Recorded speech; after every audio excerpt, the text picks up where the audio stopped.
আমার আসলে যতবার আমি অভিজ্ঞতা এবং অপরিপক্কতার কথা শুনি টকশোতে এসে আমার খারাপ লাগে। আমার মনে হয় কি যে এই বর্ষিয়ান রাজনীতিবিদ যারা রাজনীতি করতে করতে মানে একেবারে তাদের চুল পেকে গেছে, তো তাদের আসলে আমাদের সাথে রাজনীতি করতে হচ্ছে এবং একটা অভ্যুত্থানের পরে আমাদের সাথে তাদের রাজনীতি করতে হচ্ছে। এবং উনি আসলে ভাই যেই কথাটা একটু বললেন যে কোটা সংস্কার আন্দোলন বা এইরকম দুই একটা আন্দোলনের কথা বললেন, যেটার জন্য আর কি শেখ হাসিনা হ্যান্ডেল করেছে আর কি যে আন্দোলনগুলো।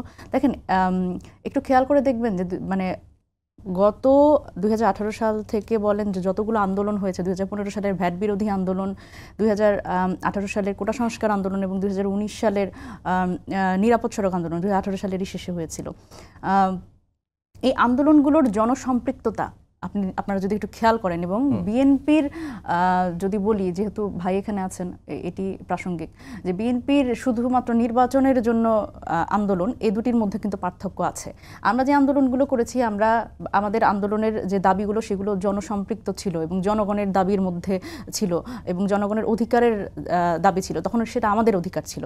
সুতরাং সেই জায়গায় আমরা হয়তো যেই জনসম্পৃক্ততা করতে পেরেছি, সেটা কিন্তু আসলে বিএনপি শুধুমাত্র নির্বাচনমুখী তাদের যে প্রচারণা এবং সেই দাবিগুলোতে আন্দোলন করার ফলে তারা জনসম্পৃক্ততা বারবার হারিয়েছে। কোথায় আমরা তো 2018 সালের মানে পরে বা 2015 সাল থেকে তো আমরা আসলে ঢাকা বিশ্ববিদ্যালয় ক্যাম্পাসে, রাজনৈতিক দল নির্বাচনের জন্য আন্দোলন করবে, সংগ্রাম করবে, ক্ষমতায় যাওয়ার জন্য আন্দোলন করবে, এটা তো স্বাভাবিক। কিন্তু অবশ্যই সেই আন্দোলন সংগ্রামে জনসম্পৃক্ততা থাকতে হবে।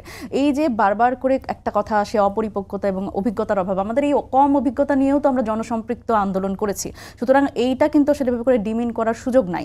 এবং আরও গুরুত্বপূর্ণভাবে আরও একটা কথা ভাই বলেছেন যে আমরা গাজী সালাউদ্দিন তানভীরের কথা সম্ভবত বলেছেন, এখন অভ্যুত্থান পরবর্তী সময় আমি যদি বলি বৈষম্য বিরোধী ছাত্র আন্দোলনের যে ব্যানারটি ছিল, সেখানে ছাত্র দলের লোকজনও ছিল, ছাত্র শিবিরের লোকজন ছিল এবং অন্যান্য অনেকেই যারা ছিলেন, তার মানে ছাত্ররা ছিলেন, তাদের কিন্তু আসলে কোনো দলীয় ব্যানারে ছিলেন না, সবাই বৈষম্য বিরোধী ছাত্র আন্দোলন ছিল। সুতরাং কে আসলে কোন কাজটা কিভাবে করেছে সেটা আসলে সেই দায়ভার এনসিপি নিতে পারবে না, কারণ এনসিপি একটি রাজনৈতিক দল। এনসিপি সেই দায়ভার নিবে যে আসলে এনসিপি কি করেছে, এনসিপির পক্ষ থেকে কোথাও বলে আসলে কাউকে আসলে রদবদল করা হয়েছে কিনা।